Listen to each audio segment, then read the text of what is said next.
Middle class घर में जब भी पैसे कमाने की बात होती है या कभी स्टेबल फाइनेंशियल लाइफ की बात होती है तो वहाँ सिर्फ दो ही ऑप्शन आते हैं। एक तो व्हाइट कॉलर जॉब, दूसरा गवर्नमेंट जॉब। बिजनेस तो जैसे कोई ऑप्शन ही नहीं होता उनके लिए। और ऐसा हो भी क्यों ना, मिडिल क्लास लोगों के लिए बिजनेस तो मानो जैसे सोने की चिड़िया हो जो सिर्फ अमीरों के नसीब होती है। हालांकि आज के जमाने में कुछ हद तक आज का यूथ किसी काम को छोटा या बड़ा नहीं मानता, जैसे कि अभिनव ने माना। अभिनव एक 12th का स्टूडेंट था जो कि 1 साल से नोएडा में IIT की कोचिंग ले रहा था और रोज लंच टाइम या छुट्टी के समय कोचिंग की बिल्डिंग के नीचे राजू की कचौरी नाम की दुकान से उसकी फेमस कचौरी खाया करता था, जो कि सिर्फ 25 रुपए प्लेट थी। फिर एक दिन हर रोज की तरह वो और उसके सारे दोस्त शाम को जब कोचिंग की छुट्टी के बाद राजू की दुकान पर कचौरी खा रहे थे और खाते खाते यही बात कर रहे थे कि राजू भैया कितना ही कमा लेते होंगे और हम जब जॉब करेंगे तब कितना कमाएंगे।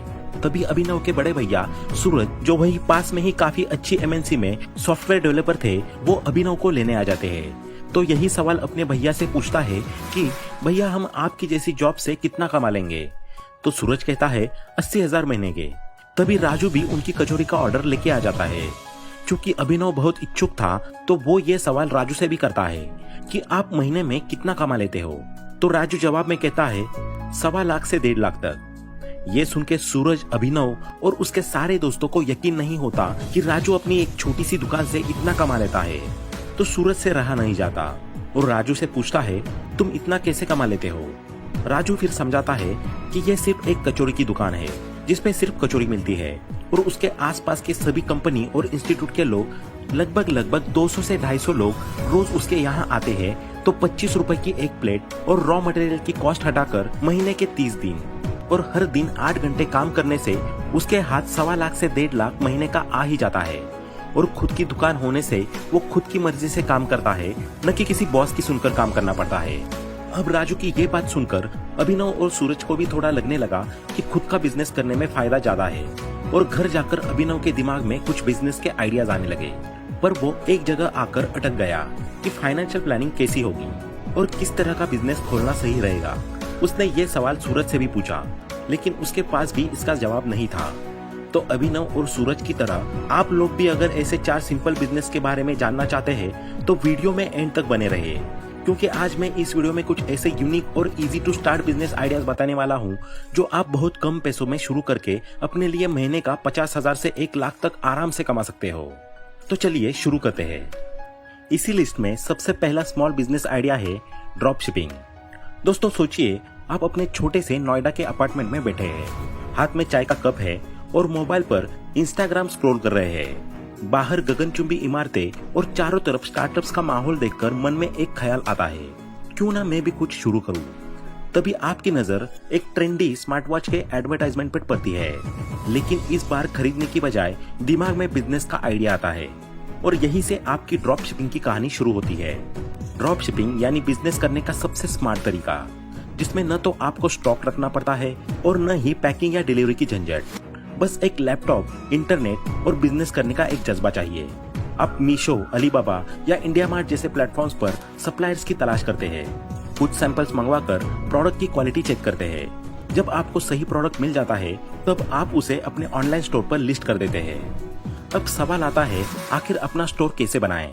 शॉपिफाई और वूकॉमर्स जैसे प्लेटफॉर्म्स की मदद से आप चुटकियों में अपनी वेबसाइट बना सकते हैं। एक प्रोफेशनल और सिंपल थीम चुनें जो कस्टमर को पसंद आए। रेजर पे या पेयू जैसे पेमेंट गेटवे लगाएं ताकि ट्रांजैक्शन आसान हो और बस आपका स्टोर लाइव हो गया। लेकिन सिर्फ स्टोर बनाना काफी नहीं है, लोग आपके प्रोडक्ट्स तक कैसे पहुंचेंगे? यहाँ सोशल मीडिया आपकी सबसे बड़ी ताकत बनती है। आप इंस्टाग्राम पर एक ब्रांड पेज बनाते हैं, वहाँ अट्रैक्टिव रील्स और ट्रेंडी प्रोडक्ट फोटोज पोस्ट करते हैं, कुछ पेड एड चलाते हैं और माइक्रो इन्फ्लुएंसर्स के साथ कोलैबोरेट करते हैं। कुछ ही दिनों में लोग आपकी वेबसाइट विजिट करने लगते हैं और फिर आता है वो खास पल, क्लिक। बधाई हो, आपकी पहली सेल हो चुकी है। अब आप ऑर्डर डिटेल सप्लायर को भेजते हैं और वो सीधे आपके कस्टमर को प्रोडक्ट शिप कर देता है। आपको बस प्रॉफिट गिनना है, कोई स्टॉक रखने की जरूरत नहीं, कोई एक्स्ट्रा खर्च नहीं। शिप रॉकेट जैसे प्लेटफॉर्म से आप डिलीवरी को ट्रैक कर सकते हैं और जब कस्टमर को प्रोडक्ट मिल जाता है तो उनका 5 स्टार रिव्यू आपका दिन बना देता है। धीरे धीरे आप डेटा को गूगल एनालिटिक्स पर एनालाइज करते हैं किस प्रोडक्ट को लोग ज्यादा पसंद कर रहे हैं, कौन सा ऐड बेहतर परफॉर्म कर रहा है। अब जब फेस्टिवल्स का सीजन आएगा तो आप स्पेशल ऑफर्स और डिस्काउंट्स देकर सेल्स को बूस्ट कर सकते हैं। देखते ही देखते 10 ऑर्डर्स से 100 ऑर्डर्स तक पहुंच जाते हैं। लेकिन हर जर्नी में चैलेंजेस भी आती है, कभी पेमेंट इश्यूज, कभी डिलीवरी में डिले और कभी कभी कस्टमर्स के सवाल। मगर हर प्रॉब्लम एक सीख होती है। अगर आप अपने कस्टमर को खुश रखेंगे तो वो आपके ब्रांड को और लोगों तक पहुंचाएंगे और फिर धीरे धीरे आपका छोटा सा स्टोर एक बड़ा ब्रांड बन जाएगा। तो अगली बार जब आप नोएडा के किसी कैफे में बैठकर चाय पी रहे होंगे और अपने फोन पर एक और ट्रेंडी प्रोडक्ट का ऐड देखेंगे, याद रखिए आप सिर्फ एक कस्टमर नहीं है, आप एक एंटरप्रेन्योर है और ये तो बस शुरुआत है। Next idea number 2, fast food centre. सोचो कि आप अपने दोस्तों के साथ दिल्ली घूमने आए और आपके आसपास ऑफिसेज, कॉलेजेस और मॉल्स की भीड़ है।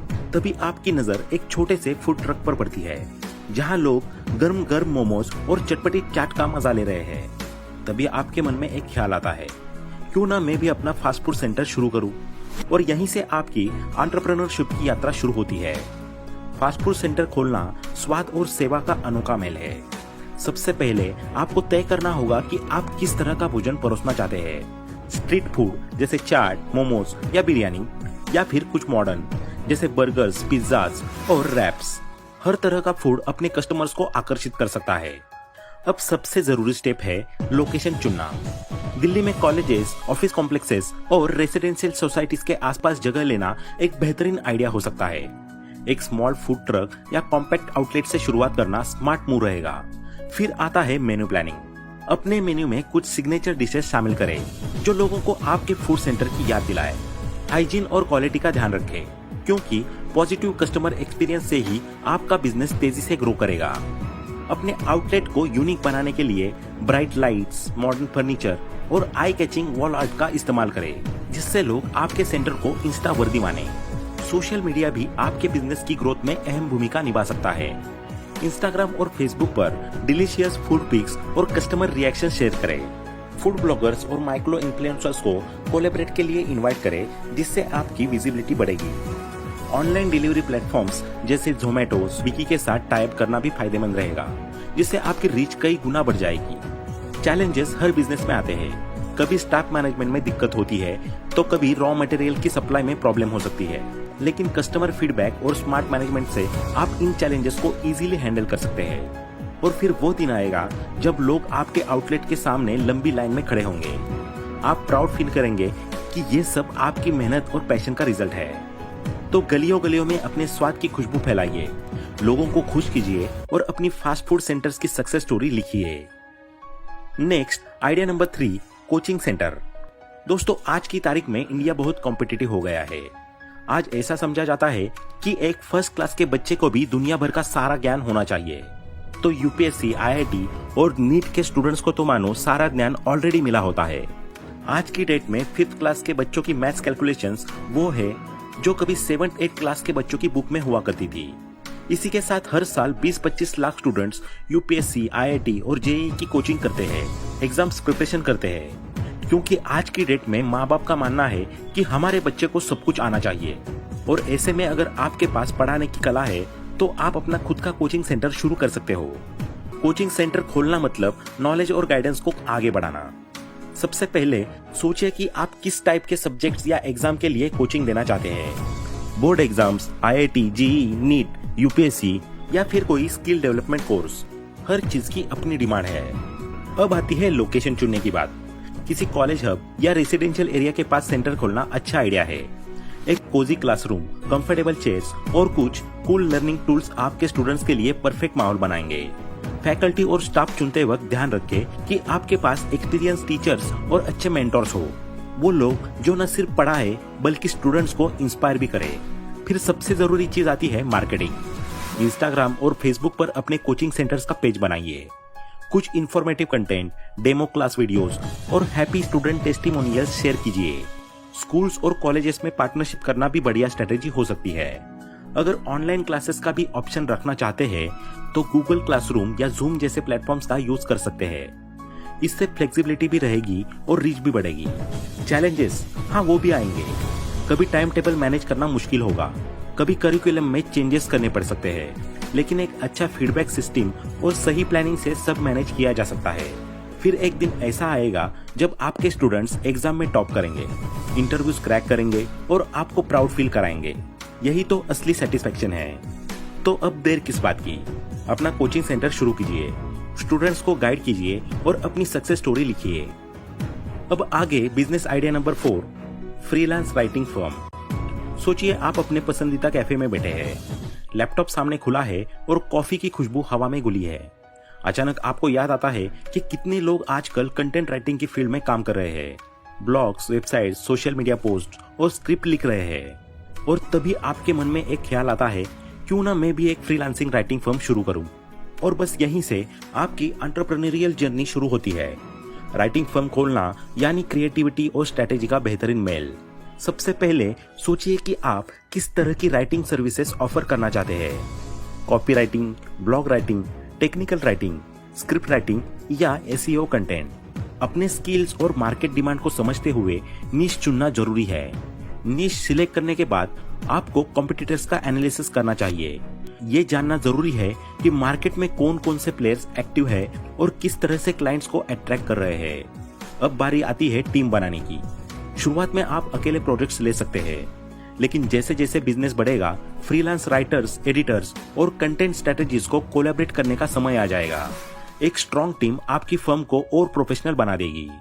फ्रीलांसर्स को ऑनबोर्ड करने के लिए लिंक्डइन, फाइवर या अपवर्क जैसी वेबसाइट्स का इस्तेमाल कर सकते हैं। क्लाइंट कैसे लाए? इसका सोल्यूशन है strong online presence. LinkedIn, Instagram और ट्विटर जैसे प्लेटफॉर्म पर अपनी पोर्टफोलियो वेबसाइट और राइटिंग सैंपल्स को प्रमोट कीजिए।